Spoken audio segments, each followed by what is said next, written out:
This program is a paid commercial announcement and in no way represents the views of WPHT or its management. Now, on Talk Radio 1210, WPHT, WPHT, HD, WOGL, HD3, Philadelphia. Saturday Night Live with PhillyLabor. If we don't move in our own direction, we're going to become extinct. In fact, in some cases, we're close to being extinct right now. Presented by Weinerman Pain and Wellness. Serious doctors for serious injuries. And powered by the law offices of Pond, Lehocky, Stern, Giordano. Talk, listen, and speak to the region's most influential leaders. It's Saturday Night Live with PhillyLabor. Saturday Night Live with PhillyLabor on Talk Radio 1210, WPHT. A good Saturday evening, Delaware Valley. Welcome into Saturday Night Live with PhillyLabor, presented by Weinerman Pain and Wellness. We're powered by Pond Lehocky. We're fueled by our good friends at the Sonesta Hotel, and we're driven by Chapman Ford. We welcome you into the program tonight. We are loaded for bear tonight, and my partner, J-Doc, in the studio. Got here early today. J-Doc must mean it's a big show, brother. Yeah, it is a big show, Joe, and I'm excited. We got a great show lined up. We got Tanner Rouse here, state senate candidate in the 26th district. We got Bill Ross, executive director of the Newspaper Guild, and we got Tom Schied, who is a board member of the Sunday Breakfast Rescue Mission. So we got a loaded show, excited, and it's important that we have a great show because the NFL draft just ended, and they say never give up on your dream, Joe. Well, it looks like another year down the tubes, brother. Well, 1 year ago, if you'll remember, 1 year ago today, we did our broadcast live from the Parkway. That's right. At the NFL draft. And what a broadcast it was and what an experience it was. But all good things coming to a close here on the weekend here in April. And again, J-Doc outlining our show tonight here on a Saturday night. Bill Ross in studio. Not new to the studio. Very familiar, but kicking us off with a hot topic, one that we need to talk about, one that we need to figure out. Billy. Hi, thanks for having me again. It's good to see everybody. Yeah, nice to see you. And we were talking earlier, Bill, and when we were talking about what we're going to discuss on the show, I said, well, tell me what's new in your neck of the woods, and evidently hedge funds who have bought up a lot of the newspapers are more interested in a return on investment than the integrity of the news. You want to kind of give us a skinny on that? Sure. The group that we're dealing with is Alden Global Capital. It's a hedge fund out of New York City that was part owner of the Philadelphia Inquirer and Daily News and Philly.com in 2009, 2010. And then they sold the properties here and then went around and purchased a bunch of other companies or newspapers around the country. They're the second largest newspaper company in the country behind Gannett. We've been dealing with them now for a number of years. We've been in negotiations for 2 years. And over the past year or two, they have 92 newspapers, 92 right? daily newspapers. We've lost close to 60% of our membership at the 4 newspapers in the Pennsylvania region that we represent due to layoffs and buyouts. The hedge funds invest no money in the properties. Some properties have no hot water. We've had to file OSHA complaints to get somebody in to make sure there was water for the employees to wash their hands. Rats running rampant through one of the newspapers in Trenton. And recently we uncovered, the skullduggery that goes on with these hedge funds out of New York and the money that they're taking out of these profitable newspapers. It's just an amazing story. It's hard to absorb and then apply what you're saying to be reality. Right. Well, the interesting thing during our conversation today, you were talking about the fact that, they own these newspapers, right? And they're selling things off, laying people off, but also no reporting on the hedge funds. Right. So in other words, you get fired if you're a reporter. Well, how does it work? The hedge fund buys the paper. The hedge fund owns the paper. The hedge fund buys up usually debt. They're They're called vulture funds. So they buy someone's debt, and then they kind of just move themselves in as the owner, and they own most of the debt, if not all of it. So in this case, there's another hedge fund involved, but Alden's the majority owner. The Denver Post was one of their flagship newspapers. The San Jose Mercury News, which used to have 625 journalists in the newsroom. Today, the whole newspaper has 45 employees. They were the flagship under Knight Ridder when they were owned by Knight Ridder, the same as the Philadelphia Inquirer. We were similar in size. But San Jose, the San Jose Mercury News was always their flagship. The Denver Post has now been the flagship, and they've been reduced by a third, or 30% of their newsroom was laid off about a week ago. And most recently, as Joe Doc said, now Alden has put out a mandate to their managers that don't report about us. If anybody wants to report about us, you don't put it in the paper. What's the objective, Bill? What do they want to do? Shut everything down? Yeah, or just strip it down. Probably over the next 3 years, they figure they'll either have as much as they can take out of it, because the papers are still profitable. And 20% profit margins today in the newspaper business are still very good and very high, but enough isn't enough. And what they're doing is taking cash out to make other investments, very risky investments. Fred's Pharmacy, they invested $100 million in, and it went bad.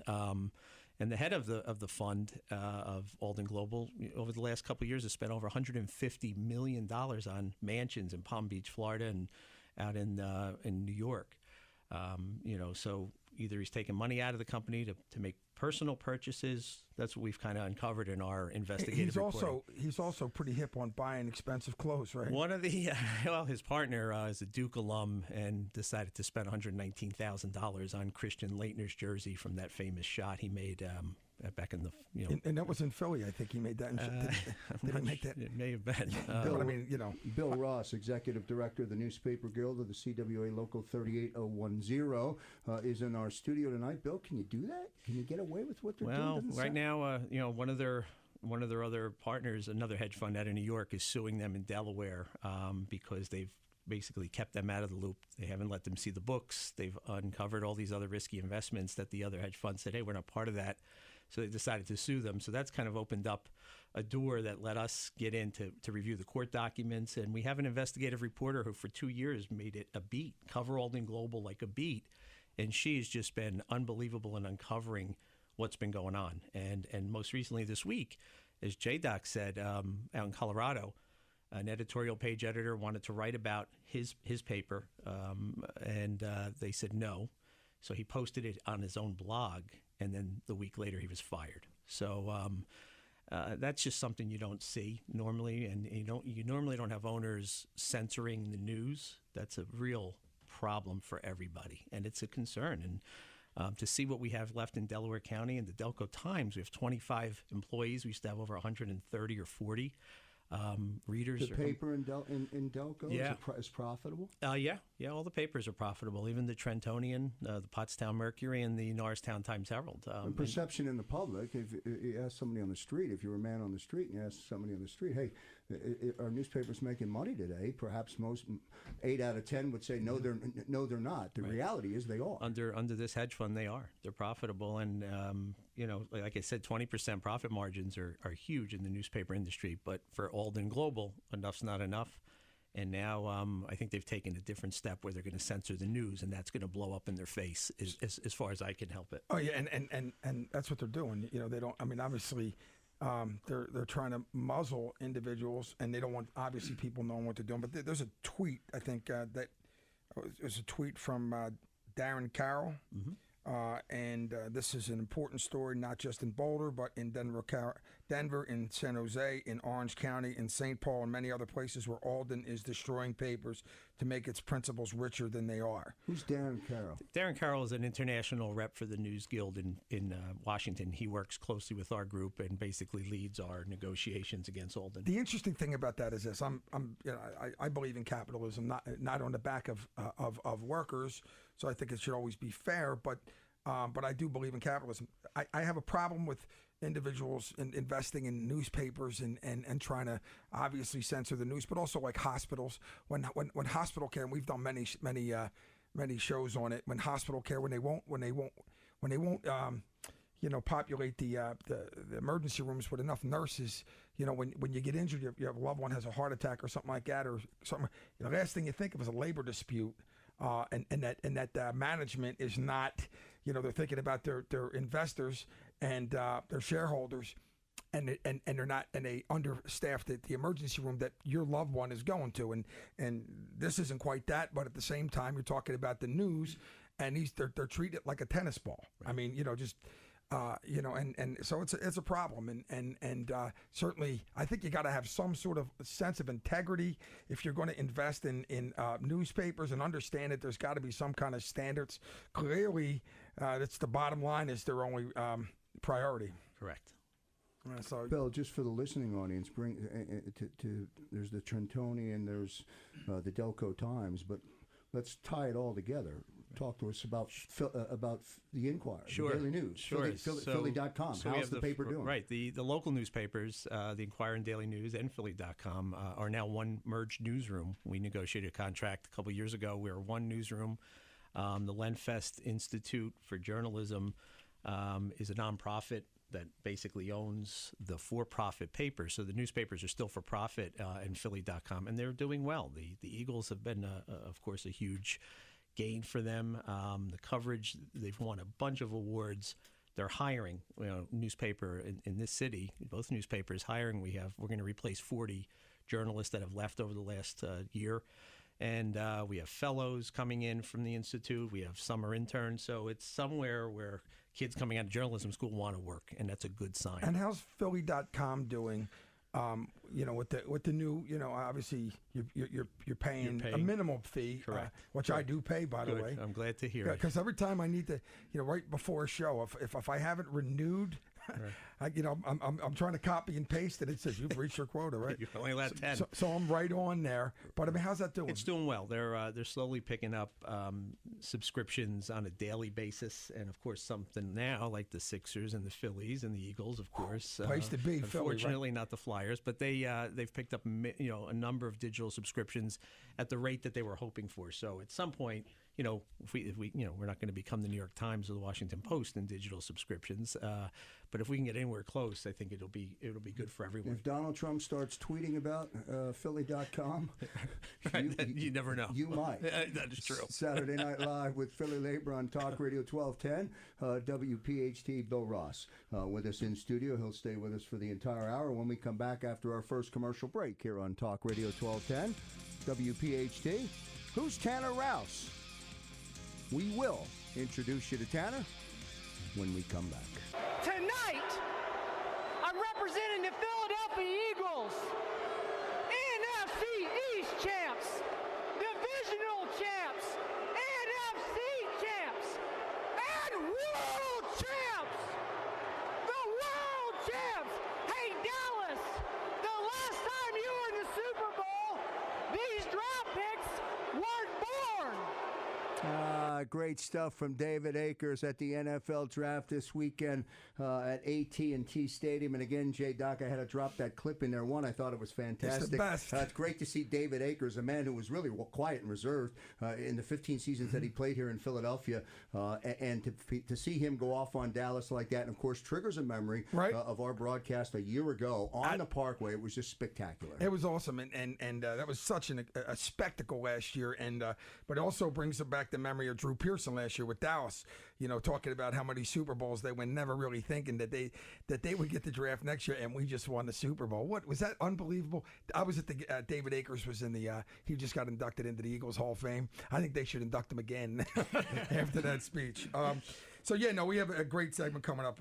That's our Meet the Candidate segment, and I'm proud to introduce to everybody Tanner Rouse, who's a candidate for State Senate in the 26th District. Tanner, welcome to the show. Hey, guys, thanks for having me. And I thank you not only for having me follow Dave Akers spitting on Dallas fans. That's great. Can't beat that. It's a great setup, but it was just unbelievable. Last night was so good. Then we took Dallas. The guy we took their draft pick, and his name was Dallas, and he was named after the Dallas Cowboys. And can you imagine being in Jerry Jones's room? Anyway, Tanner, so in the upcoming May 15th midterm elections, you're a candidate for State Senate. Correct. In the 26th district, which includes Chester County, parts of Chester County, and Delaware County. Tell us a little bit about, and our listeners, a little bit about yourself and what motivated you to run for office. Well, Joe, I grew up in Chester County, kind of just outside of the district, and like you mentioned before, I was a DA. I was down here. I had a great job, a job that I loved, and what motivated me to run for office is what I found is what motivated a lot of people to run for office. there's a lot of people hurting out there right now. I was a DA, and my job was to fight for people. I took that seriously, and I loved that job. No matter who you were, no matter where you were from, I was going to spend time with you. I was going to get to know you. I was going to make it so that you knew I was fighting with you, not just for you, right? And that was important to me. What I realized was if I was going to do that, if I was really going to stand with people, it needed to be more in the courtroom. With everything that's gone on since November 2016, I really believe that in order to stand with people and to really stand for something, you got to be out there doing it these days. So that's what I'm doing. That's why I'm running. Now, as a DA, as an assistant district attorney, 7 years in the Philadelphia as a prosecutor and a homicide prosecutor. How did that prepare you? In your endeavor to be a state senator? Yeah, so the short answer is you're talking to people, right? I'm good on my feet. I've been in a trial situation. I've dealt with curveballs all the time. The real answer, though, what it has really done for me is you deal with different types of people every day, and you got to talk to different types of people every single day. And if you have any sort of discomfort, if you have any sort of biases or prejudices, you realize this job is not going to be for you. In order to be a successful DA, you've got to be able to talk to every single person, to look at them as equals, and to communicate your message to them in a way that is going to resonate across these divides. That you've got to be able to talk to all sorts of people about all sorts of things, and there can't be any distance between you. That's the biggest thing that as a DA has translated to politics, because, again, in a district like that, you're talking all sorts of different types of people every single day. And Tanner, are you ready to stand in the face of the public and not waver on what you believe? And I don't question you or your integrity with that question. I just think that we are at a time in history in America where everything is being questioned and everyone is being challenged, right or wrong. Sure. And I think it requires an incredible amount of resolve to be able to stand there and stick to your convictions. Truthfully, Joe, that's one of the things I'm worried the least about. In terms of sticking to my convictions, I'm not someone that I like to get things done. I like to work with people. I'm more than happy working across an aisle for a common good, right? But at the same time, I'm also not somebody that spends a whole lot of time worrying about what other people think about my convictions. What's right is right. And that's something that I've been taught for a very long time. I'm worried about being able to get anything done. I'm worried about going and trying to work with people to accomplish some goals. And can you actually do this job and stand for something in this day and age? I believe you can. That's why I'm doing it. That's why I'm trying to take it on. But in terms of whether or not my conviction will waver, it sounds sanctimonious, but the fact of the matter is, no, I'm not worried at all. Just to follow up to that, what do you think your supporters expect of you if you're elected? I think they expect someone that's going to follow up on that promise, that's going to be there, ready with his convictions, ready to fight with people, like we just talked about. This job is about caring for people. This job, as I said, there's a lot of people hurting out there.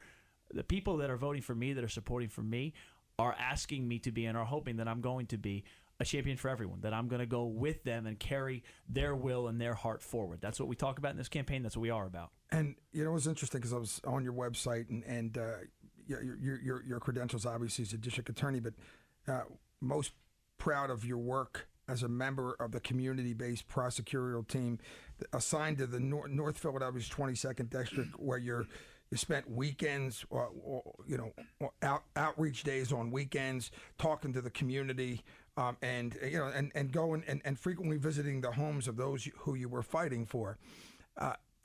That seems like it blends in really well. In other words, pressing the flesh and going out and meeting the people, which as a prosecutor in the 22nd District, sometimes, the last place people want to be is out in the community, and you're out there letting people know who you are and meeting the people you're representing. I mean, that's got to be, hand in hand with what you're doing now. That's exactly right. And you know what? The truth of the matter is, in both these jobs, you can't fake it.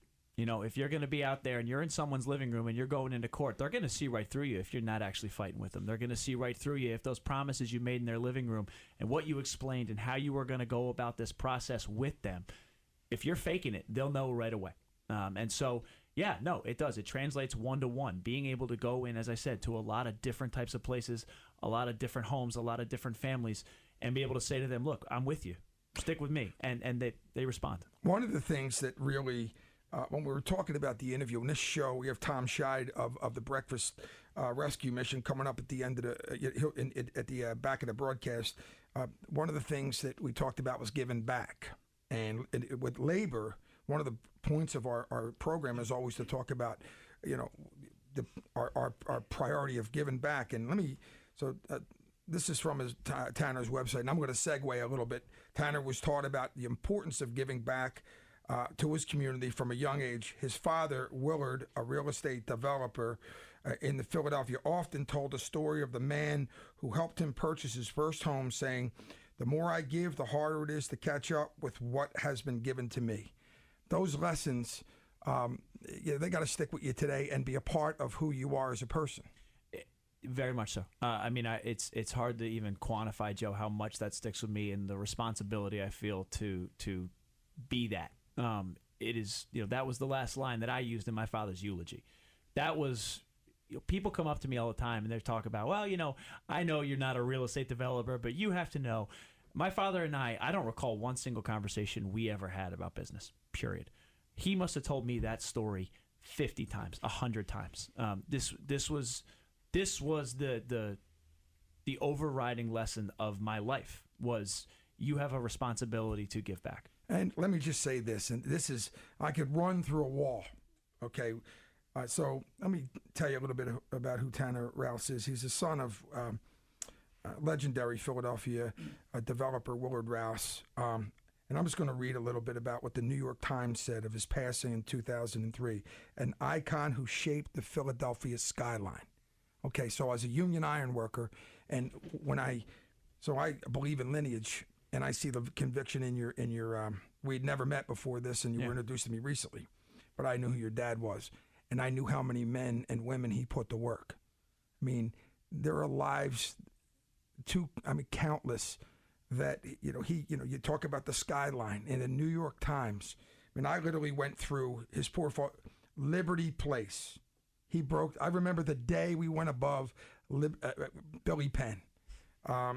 Literally a civic leader who served as a chairman of the Pennsylvania Convention Center Authority and the Regional Performing Arts Center. You could go on forever. He made such a difference in people.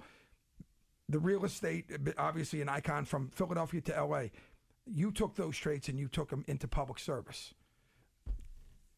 That tenacity that your father showed, is that the same tenacity that you showed as DA and that you're going to show as a state senator? First of all, I appreciate you saying it, Joe. And proud to say it. Look, that's certainly my intention. I can tell you, no one in that office spent more time with victims and with the families of their victims than I did. I lived that job, and I'm living this one. I'm a full-time candidate because I don't know how to do things with one foot in the water. I go all in. I was up 2, 3, 4 o'clock in the morning when a witness needed to talk through something they were worried about. This is with a 1-month-old son in one instance. I go all in.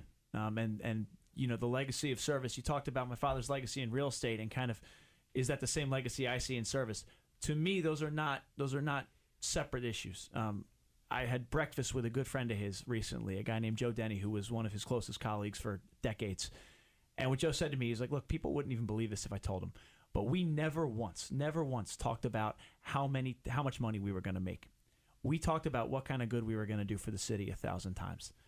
More than tenacity, more than success. That's the legacy that I'm trying to live up to. Tanner Rouse, our special guest here in the studio. We'll get to a commercial break on Saturday Night Live with PhillyLabor as we come to you on Talk Radio 1210 WPHT, a gorgeous night in the Delaware Valley. Back here live on Saturday Night Live with PhillyLabor on Talk Radio 1210 WPHT as we come to you on a beautiful night in the Delaware Valley. We take a moment, J-Doc, to welcome back Great Adventure back in with us again for another summer. It's that time of the year. We're about to transition into the month of May, and Great Adventure, again, a Union theme park and a great supporter of the entire Union community. Glad to start promoting Great Adventure. It's that time of the year. Absolutely. We're excited, and this is time where everybody can go there. And Joe keeps promising everybody we're going to do a show from the Ferris wheel there, and I'm an iron worker. I'm not afraid of heights. I'll do it. Right. So we're continuing our conversation with Tanner Rouse, the candidate for state senate in the 26th district. and covering Delaware County and Chester County. And is it Delaware County or Montgomery County? No, It's Delaware. Oh, it is Delaware Joe, County. It's, Okay. it's most of Delaware County. Hold on here for a second. I think I said it was Delaware County. Quite. So, Tanner, let's talk about your platform. Let's talk about the issues that are important to you. Joe, one of the reasons I was so excited to come down here tonight is I think the issues that are important to me are very much the same issues that are important to the labor movement. It is standing with people to make sure they can go to work, earn a decent wage, they go through a high school, ready to work, ready to go to college, whatever it is. So when it comes to education policy, right, we have one of the largest school districts in the entire state in Upper Darby High School that is getting massively underfunded.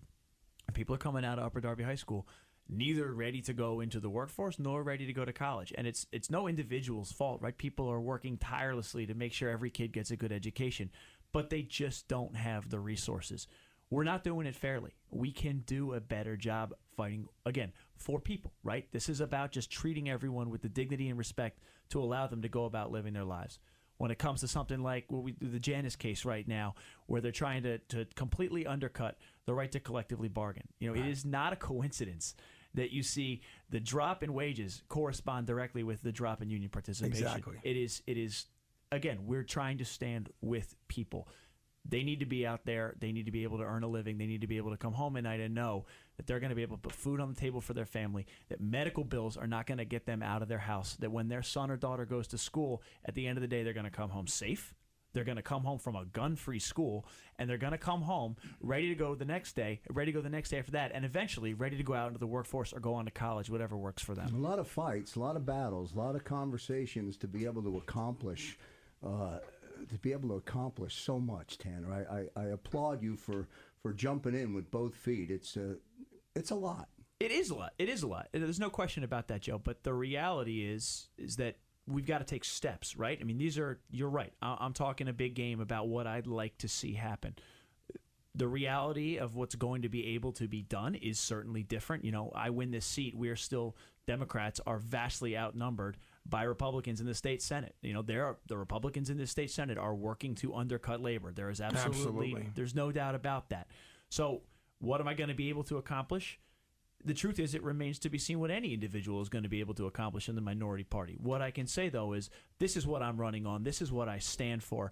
I hope people will stand with me, because if we can rally together, I believe we can accomplish some of this. And again, step by step, we're going to have to reach across the aisle. We're going to have to make it work. But that's something we got to be willing to do to get this done. And when I look at your platform, also, you talk about, obviously, health care, gun safety, the opioid crisis, criminal justice reform, and women's rights. Sure. I mean, certainly, your priorities are right on point with what America's priorities are and what people every day are dealing with on the front pages. That's one of the things I love about this district is it goes from Willistown out in Chester County, which is, I don't know if either of you have it, right by Malvern, with these rolling horse farms. It's unbelievable, right? It's beautiful. You got some of the biggest horse farms in the entire country out there. These are George Washington's friends, right? Right. And you go all the way up to Upper Darby. It's a blue collar. It's lower middle class neighborhoods. What you see, and in between, right? Everywhere, Swarthmore, Springfield. These are very, very different places. Sure. Very diverse. Exactly. And what that means, Joe, is just what you said. The pulse of this district is the pulse of the nation. We're dealing with the same issues. You can't take one swath of this district and say, aha, this is the central issue, because it is so different across the district. You've got to be able to talk about things that are going to resonate across boundaries, across borders. Again, we talked about the diversity and being able to talk to a lot of different types of people. That's exactly it. These issues are things that touch everyone's lives in this country today. That's what we got to be able to talk about in this district. Do you find that there's a difference of thought or opinion between the parents that live in the Upper Darby School District and those that own the horse farms? What's been really exciting, Joe, is not really. Good. People have been very willing to give of themselves to see the collective rise. Good. And that's good for you. It's great for me. I think it's great for the country, frankly. Yeah. I think it's been a real wake-up call to people that identify themselves with the Democratic Party and the values that I think the Democratic Party stands for. And it's interesting, because hopefully you're not going to be, when you win, hopefully you're not going to be we're not going to be the minority party and you're not going to have to deal with that situation in Harrisburg, like we've been doing, and nationally, obviously, that could affect us in a positive sense. The debacle that goes on in Washington every day is insane. Having said that, people, the issues that are important, the opioid crisis, for example, people dying every day. Yep. And by the way, as a DA, you had to see that on the front lines. When you're dealing with a gun crime, what is that? I mean, like you read about it in the newspaper, but what's that like when you're in the middle of and you're representing a family whose loved one was just killed? What's it like being on that front line? I got to tell you, if you can't go through an experience like that and come out feeling wishy-washy about gun crime, you can't go through something like that and find yourself saying afterwards, I'm just not sure what the right policies on all these guns are. It is what goes on in this city and in our region. As you said, Joe, people are dying. People are dying every day. And I'm running against a guy who talked about how he was going to solve the opioid crisis. He was going to do that by reinstituting mandatory minimums for people that are selling drugs. Let me tell you something. I've been a DA. That does not work. That will not work, all right? And the problem I have with it is not just that it's a bad solution, but that it's an obviously bad solution, right? All you got to do is ask, okay? Every DA worth of salt knows that's really not how you solve this. I read your on your website about your criminal justice reform, and it was interesting. I mean, making sure that look, when somebody commits a crime and they pay the price, if there's no program to retrain them, okay, all you're doing is setting somebody up to go back in. That's exactly right. Are we in the business of solving the problem, or are we in the business of just trying to punish people for the sake of it? I'd like to solve problems, right? We got a guy most often who is in the drug trade.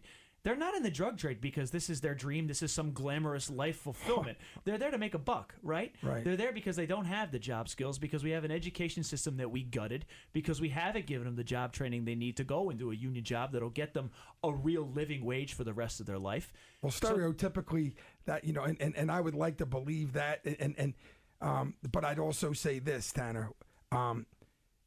Either way, once they commit that crime, now they're, we talk about putting the guns down. I've said this many times, and we all, obviously, listen, I'm not for taking, guns away from America. Sure. The assault weapons, and anything machine gun that can kill 20 kids at a time, or otherwise the criminals would be the only ones with the guns. But, you can't. You got these criminals out there with criminal records. They can't get jobs. Okay, we have to deal with the hard problems, the hard questions. No, that's exactly it. Again, what we're talking about is putting someone on a path to a solution. Do we want to just keep locking them up, spending our money locking them up, spending our money putting them on probation, spending our money hoping they're going to be able to find a job, which they won't be able to because they're not trained and now they got a felony record? That's exactly right. Or do we want to put them on a program to get them where they need to be to get out of it? To me, it's an easy choice. Tanner, can I take you back to the opioid conversation? Sure. Can you share with me your thought on how to wrap your arms around that and get some resolution? Sure. Well, there's a couple of things, Joe. First of all, there's no magic wand, right? There's nothing that I'm going to sit here and say, or anyone is going to sit here and say that's going to be the solution. But with that said, what we saw in Philadelphia were a couple programs that were truly innovative that I think are going to get us back on a track, right? So first and foremost, when it comes to people that are selling, when it comes to the street level dealers, let's get them into training. Let's get them into educational programs. Let's get them ready to get off the streets and into a job. Let's try to get the supply down that route. Now, second of all, we've got to get people off of this stuff, right? It is incredibly addictive. Simply putting someone in jail, hoping they dry out, taking them back out, putting them on the street and saying good luck is never going to work. It's just that's not how it is. You've got to be able to put someone in treatment. You've got to be able to help someone through this problem they're going through. We're spending entirely too much money keeping people in jail and not trying to get them better. We're punishing, but we're not solving anything. Tanner Rouse, our special guest here in the studio, along with Bill Ross joining us as well. We're going to get to a commercial break. Tom Schied's going to join us. He's the board member for the Sunday Breakfast Rescue Mission. Nice to have Tom here in studio. J-Doc, I give you the last 30 seconds. Well, Tanner, I know you want it, so I'm going to give you 30 seconds. Push the break back 30 seconds. I'm going to give you 30 seconds because you rambled a little bit. This is going to get violent before we go to break. Just kidding. Now, Tanner, I want to thank you for coming in. and your passion is unbelievably impressive. We obviously wish you well. Your lineage demonstrates that if you get the opportunity to serve your constituents, that they're going to be lucky individuals. So, Tanner Rouse, Senate candidate for state Senate candidate for the 26th district. Thanks so much for being on the show. Thank you both for having me. I can't tell you how much it means to be here. I'm really honored. Thanks. All right, good stuff from Tanner Rouse joining us. He'll sit with us through the end of the show as we roll to the top of the hour. Christine Flowers in for Dan Loney tonight. She'll take you into the night 8 to 11 on Talk Radio 1210 WPHT. Saturday Night Live with PhillyLabor on Talk Radio 1210 WPHT. We thank everybody, our growing listening audience here on a Saturday night for joining us, and a special thanks to Tanner Rouse for being our special guest here in the studio. J-Doc, well done. I always profess to the audience, radio, of course, is theater of the mind, but Tanner has a real passion, and you can see it in his eyes, and you can see the commitment that he has. So best of luck to Tanner. Thank you so much for coming in and being our guest and meeting the Delaware Valley tonight through our microphone. Absolutely. And so this is our giving back segment. And as you know, labor is all about giving back and making a difference in the lives of others. And this next individual, really proud to have on the show. I have to confess, we're great friends. And not only that, Tom Schied is a board member of the Sunday Breakfast Rescue Mission, which is an unbelievable endeavor, but also one of the great lead singers to hail from Philly. I've had the opportunity to play music with Tom for about 15 years. He's had nationally charted songs, and so I'm not going to ask you to sing here, Tom, but I'm proud. I told you we made the radio here in Philly, not the way we expected, but hey. Great, just the same. So, first of all, Tom, welcome to the broadcast. Joe, thank you very much. And I got to admit, I saw this coming about 30 years ago. No doubt. When you walked up to me and... Oh, yeah, when I walked into the room and said, hey, man, I heard him through a recording studio. And I'm like, he sounds like a really good singer. And I recognize him, and the rest is history. But no, so Tom, tell us a little bit about what the Sunday Breakfast Rescue Mission is. Yeah, sure. Joe, thank you very much, and thank you for asking me on the show. The Sunday Breakfast Rescue Mission, founded in 1878. By the way, Joe Krause was there when it happened. A lot of longevity in my life, J-Doc. Sunday Breakfast Rescue Mission, we minister actually to the physical and spiritual needs of the underprivileged and the homeless in Philadelphia. And the idea behind it since 1878 is that we take the folks that come in basically on the edge of the world. I mean, these people come in with nothing. We rescue them, we love them, and then we train them. And that the idea is they go back out into the world and love, rescue, and train those that came into the same situation as them at one time. The interesting thing is it's right next to Roman Catholic High School, the Philadelphia, the Philadelphia location, which is, I graduated there and I coached football there for a long time, and didn't know about it. And last week when we were talking, and one of the things, Joe Krause with Krause's coach, and I told you about this, Joe is giving away thousands and thousands of coats to homeless people. And 162,000 in 15 years. Bingo. J-Doc. And so we're talking, wow. We're not messing around here. Joe is unbelievable. So the synergy is amazing. Tom, when I was reading a little bit about the shelter, what I realized, and so was, there's the spiritual aspect to it. Yes. It's not your everyday. Not that there's an everyday cookie cutter, but you combine the living quarter with the spirituality aspect. How does that impact an individual who's going there, who's not just going there to stay the night or have a meal, but you're also enriching their soul? Well, yeah, that's the basic idea. We're a Christian organization, but we serve unconditionally. As Christ served unconditionally, anybody that walks through the front door, whether you're a Christian, a Muslim, an atheist, you get a meal and you'll hear the word of God. The idea with the Christian ministry is this. You look at the Bible, and in its essence, it's not a self-help book. It's a book of self-denial. It's a book about service. So when you preach the word every day, and the folks that come in here every day and hear about this, maybe they won't, what's this all about? Then the second day they'll come in, the third day they'll come in, and all of a sudden they'll say, well, maybe there's something to this. And I'll tell you a story in a few moments, but I did want to answer that for you, Joe. So the interesting, so how, yeah, and how do they react? Because earlier today I asked you, is do you have to be a Christian or have been saved? And you said no. It's open to everybody. How does an individual who's homeless, who's coming in, it's the middle of winter, and you're giving them a meal, how do they react initially when you're obviously you're preaching the word to God to them, your spirituality? How do they initially react? Well, I mean, some have heard the word of God before, some have never heard it, some are ambivalent to it. So it's going to be how God touches each individual soul. So some people sit there with their head down, others actually run to the pastor after a sermon and say, I would like to be saved.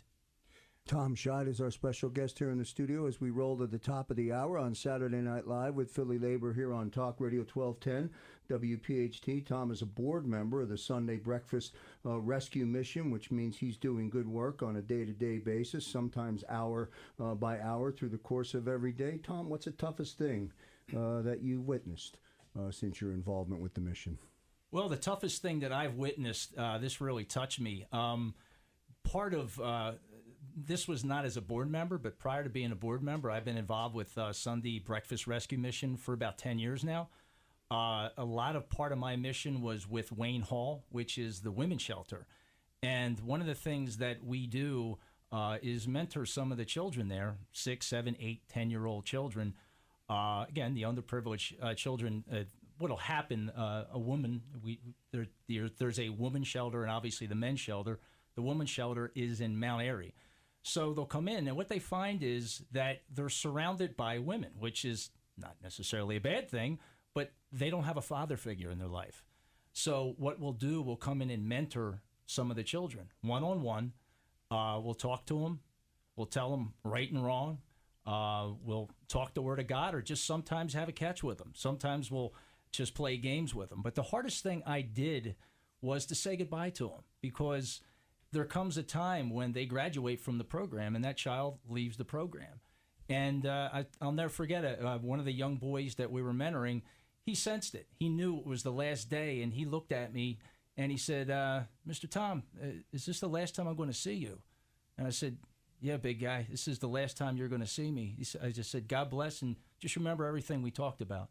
So, I mean, if anything, that was probably the toughest thing that I've done since I've been working with it. Is it a bittersweet though? Because when you say graduating the program, they've come and now they've moved forward to a better rewarding. place. It's got to be rewarding. It's rewarding. It's bittersweet, just like you said. It's absolutely bittersweet. Now, Tom, because I know we only have a couple minutes, the funding for this, who does it come from? Well, the funding is 100% from you, from me, from everybody in the Delaware Valley and all across the country.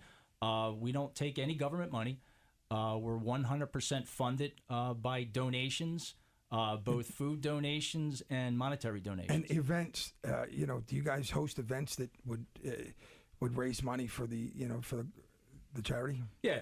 What we're doing, this is actually our 140th anniversary this year. So we started in 1878, as I mentioned before. And just a little bit of history, just to go along with that. The four founders, we had John Wanamaker, obviously you know him, Atlee Burpee of the Schied Company. We had James Pollock, who was a former governor of Pennsylvania, and also John Stetson. You're talking about Dallas. There's a guy that tamed the West, but he was from Philadelphia. Contact information, if somebody wants to get more information about the shelter. Yeah, the contact information is sundaybreakfast.org, or you can call 215-922-6400. And as far as the events, we're going to be kicking off a few events to celebrate the 140th anniversary, leading up to the founding day, which was December 8th, 1878.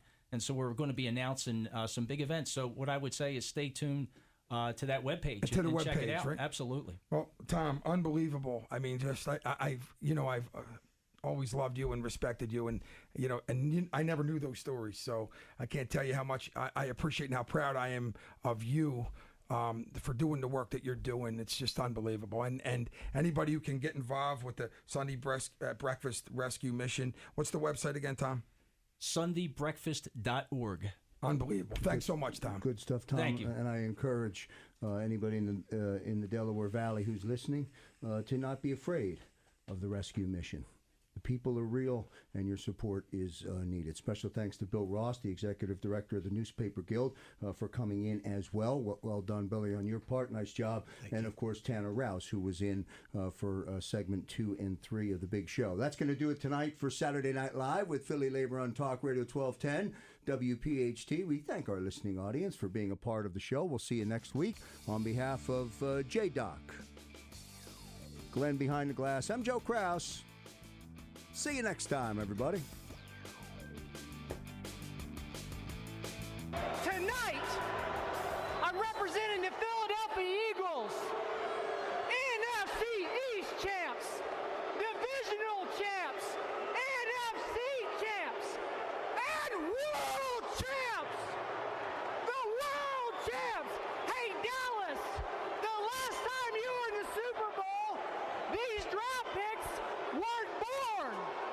This program is a paid commercial announcement and in no way represents the views of WPHT or its management.